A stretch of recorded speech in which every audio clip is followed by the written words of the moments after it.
அன்பான உங்களுக்கு வணக்கம். இவ்வுலகில் நீக்கமற நிறைந்திருக்கும் அணுவிற்கும் அணுவான அந்த ஆபத் பாந்தவன், அநாதரக்ஷகன், கொன்றை விரும்பி பக்த பிரியன் நம் ஒவ்வொருவரிடமும் இருக்கிறான். காண்பவை அனைத்திலும் அந்த பரஞ்சுடரை கண்டு உணர்ந்து பாடிய பாடல் உங்களுக்காக.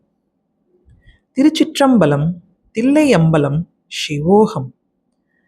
பண்ணின் இசையாகி நின்றாய் போற்றி, பாவிப்பார் பாவம் அறுப்பாய் போற்றி, எண்ணும் எழுத்தும் சொல்லானாய் போற்றி, என் சிந்தை நீங்கா இறைவா போற்றி, விண்ணும் நிலனும் நீயானாய் போற்றி, மேலவர்க்கும் மேலாகி நின்றாய் போற்றி, கண்ணின் மணியாகி நின்றாய் போற்றி, கைலை மலையானே போற்றி போற்றி.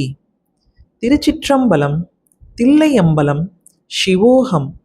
ஓம் நம சிவாய.